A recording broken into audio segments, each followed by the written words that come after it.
अस्सलाम वालेकुम बच्चों, कैसे हैं आप सब? अल्हम्दुलिल्लाह। आज हमारी हिंदी की दूसरी क्लास है। हमने हमारी पहली क्लास में एक कहानी पढ़ना शुरू की थी। क्या आप मुझे उस कहानी का नाम बता सकते हैं? जी, बिल्कुल सही कहा आप सबने। कहानी का नाम है बुद्धि का सौदागर। तो आपको याद है हमने इस कहानी में अब तक क्या क्या पढ़ा है? हमने कहानी को पिछली क्लास में अधूरा ही छोड़ दिया था। आज मैं आपको इस कहानी का दूसरा भाग पढ़ाने वाली हूँ।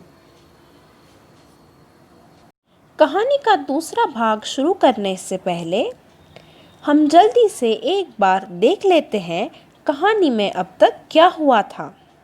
तो क्या आप सब तैयार हैं? अब तक जो हमने कहानी में पढ़ा था, मैं एक बार फिर से उसे दोहरा लेती हूँ। गुजरात के एक छोटे से गांव में एक निर्धन लड़का रहता था। निर्धन मतलब जिसके पास धन नहीं था, पैसे नहीं थे और उसके माता पिता भी नहीं थे। और गांव में जब वो रह रहा था तो उसके पास रोज़ की ज़िंदगी जीने के लिए पैसे, वो सब चीज़ें भी मौजूद नहीं थी। लेकिन वो बहुत ही बुद्धिमान था, बहुत ही समझदार था। उसने अपने पिता से बहुत सारी चीज़ें सीखी थी काम के बारे में। तो उसने एक दिन सोचा कि क्यों ना वो शहर जाकर एक छोटी सी दुकान खोले। तो वह शहर जाता है और एक दुकान किराए पर लेता है और उस दुकान के बाहर वह एक बोर्ड लगाता है और बोर्ड पर वो क्या लिखता है? बुद्धि का सौदागर। यहाँ बुद्धि बिकती है। अब जहाँ इस लड़के ने अपनी दुकान लगाई थी उसके आसपास बहुत सी दूसरी चीज़ें भी मिल रही थी, जैसे कि फल, सब्ज़ी, कपड़े, जेवर और जो हमें हमारी डेली लाइफ में चीज़ें लगती हैं वो सब चीज़ें वहाँ मिल रही थी। और सारे दुकानदार उस लड़के की खिल्ली उड़ाते थे, उसकी मजाक उड़ाते थे। उन्हें ये अजीब लगता था कि अब बुद्धि भी बिकने लगी है। पर लड़का उनकी बातों की कोई परवाह नहीं करता था। वो उसकी दुकान पर दिन भर बैठता और आते जाते ग्राहकों को देखता और उनको आवाज़ लगाता और कहता, आओ यहाँ आओ, बुद्धि ले जाओ, एकदम खरी, सस्ती और उपयोगी। अब सारे आसपास के लोग ये सुनते ज़रूर थे पर उसकी दुकान पर नहीं आते थे। उसके काफ़ी लोगों को बुलाने के बाद भी, कई दिन बीत जाने के बाद भी उसके यहाँ कोई नहीं आया। फिर उसने एक दिन ये निश्चय किया कि वह दुकान बंद कर लेगा, वह यह दुकान बंद कर देगा। तभी अचानक एक धनी सेठ का लड़का वहाँ आता है। अब वह लड़का कैसा होता है? मूर्ख होता है, नासमझ होता है, ठीक है। वो वहाँ उसकी दुकान पर आता है और वह देखता है कि यहाँ बुद्धि मिल रही है। अब वो सोच में पड़ जाता है कि ये कैसी चीज़ है, ये कोई चीज़ है या फिर क्या है। और फिर उसके दिमाग में ये बात आती है कि जब मेरे पिता मुझे निर्बुद्धि कहते हैं तो क्यों ना मैं आज बुद्धि खरीद लूं। अब देखिए, ये मूर्ख लड़का बुद्धि खरीदने वाला है। आपको याद है ना, हमने ये पढ़ा है पहले। और ये सोचकर वो सौदागर लड़के से कहता है कि एक सेर बुद्धि के कितने पैसे लोगे। वो एक सेर बुद्धि खरीदने उस दुकानदार के पास जाता है। तो सौदागर लड़का क्या जवाब देता है? मैं बुद्धि तौल कर नहीं, उसकी किस्म के हिसाब से बेचता हूँ। और वो कहता है कि उसके पास तरह तरह की बुद्धि है और सबके दाम अलग अलग है, आपको कैसी बुद्धि चाहिए? ठीक है। तो सौदागर लड़का इतने सवाल पूछता है उस मूर्ख लड़के से। तो वह मूर्ख लड़का कहता है, एक पैसे में जिस तरह की भी बुद्धि आए वो मुझे तुम दे दो। अब सौदागर लड़का एक पर्ची पर, कागज़ पर एक बहुत ही अच्छा वाक्य लिख कर देता है। और वह क्या है? जब दो लोग झगड़ रहे हों तो वहाँ खड़े होकर उन्हें देखना बुद्धिमानी नहीं है। इस वाक्य को हम क्या कहेंगे? मुहावरा। इसे मुहावरा कहते हैं। फिर इसके बाद सेठ का बेटा खुशी खुशी घर आ जाता है और अपने पिता को वो ये कागज़ की पर्ची देता है और बोलता है, देखिए पिताजी, मैं 1 पैसे में अक्ल खरीद कर लाया हूँ। ये सुनकर सेठ को बहुत गुस्सा आता है और उसका गुस्सा बढ़ जाता है जब वह पर्ची खोलकर पढ़ता है, क्योंकि पर्ची में क्या लिखा है? जब दो लोग झगड़ रहे हों तो वहाँ खड़े होकर उन्हें देखना बुद्धिमानी नहीं है। यह पढ़कर सेठ अपने मूर्ख लड़के से कहता है, 1 पैसे में यह क्या लाए हो? ये बात तो सभी जानते हैं। और फिर वो अपने बेटे से कहता है, तुमने मेरा 1 पैसा डुबा दिया। और तुरंत ही सेठ उस सौदागर लड़के की दुकान पर जाता है और कहता है कि तुम लोगों को ठग रहे हो, तुम्हें शर्म नहीं आती? और वह उससे कहता है, मेरा 1 पैसा वापस दो। इतना ही नहीं, वो उस सौदागर लड़की को काफ़ी बुरा भला भी कहता है। तो सौदागर लड़का पूछता है, मैं आपके पैसे क्यों वापस करूं? मैंने माल दिया है और उसके पैसे लिए हैं। तो सेठ उस दुकानदार से कहता है, ये लो, अपना फटा हुआ कागज़ अपने पास रखो और मुझे मेरे पैसे वापस दो, मुझे मेरा 1 पैसा वापस दे दो। तो अब वो सौदागर लड़का बहुत ही होशियार था।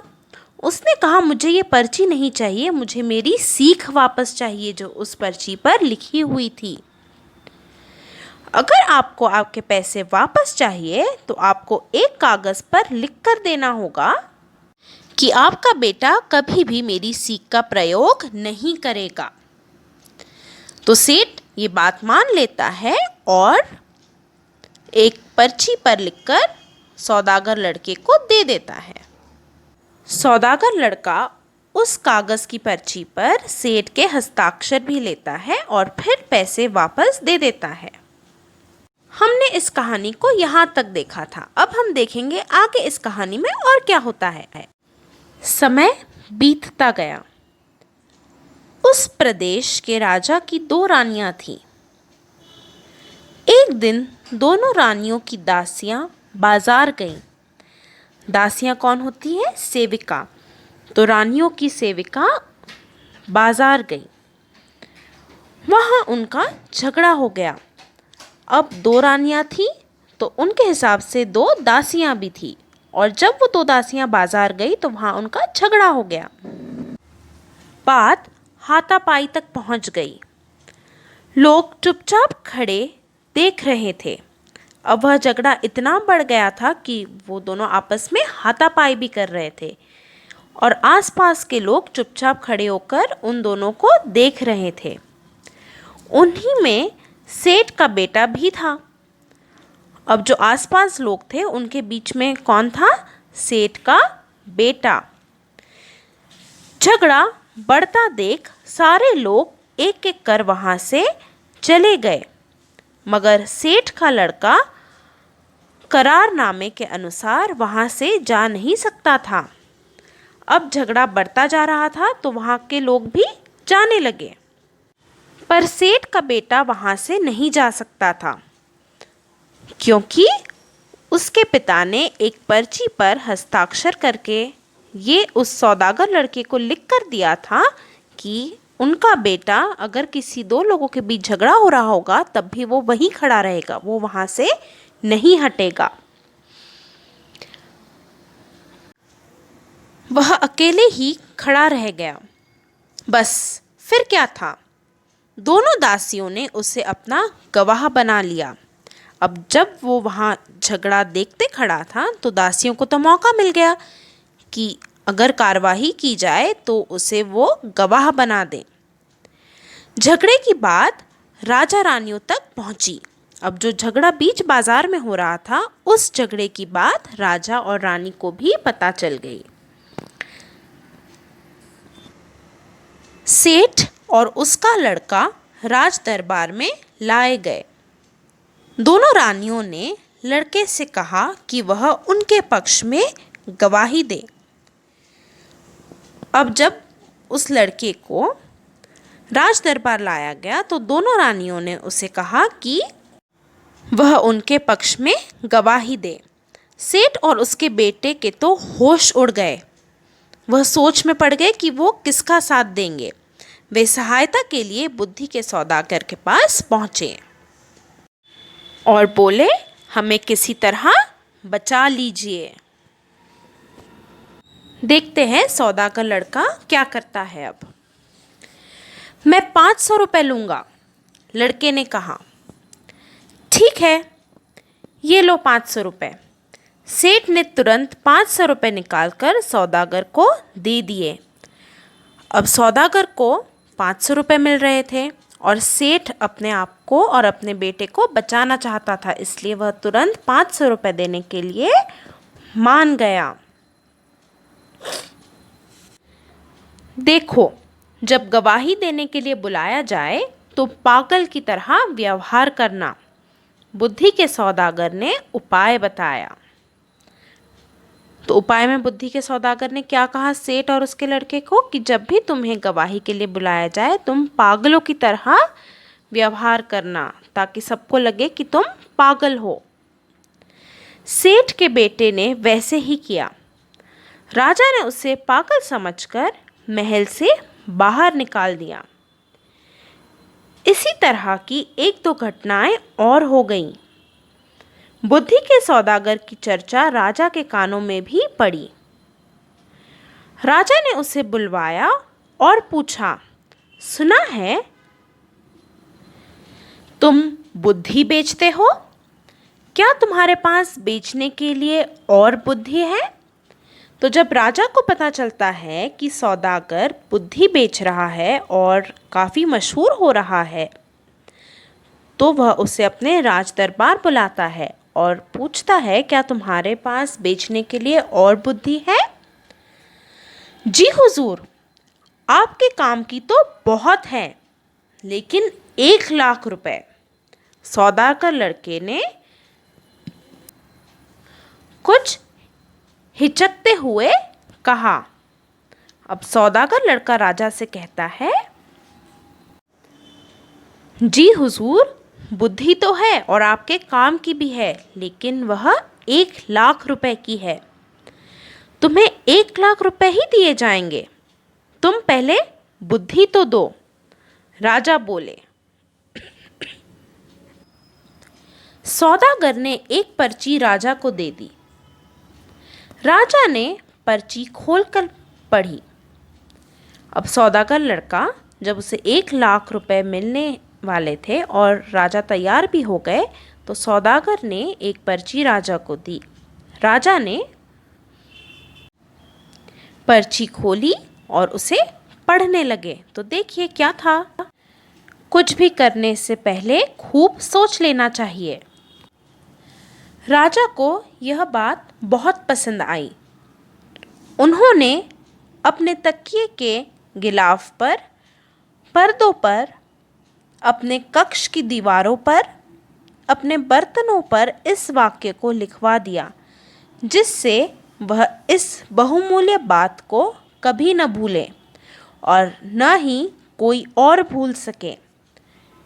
राजा को यह बात इतनी पसंद आई कि उन्होंने हर जगह इस बात को लिखवा लिया था। फिर चाहे वह उनके पर्दे हों, उनके तकिए हो, या उनके रूम की दीवारें हों, या फिर बर्तन, उन्होंने हर जगह इस वाक्य को लिखवा दिया था।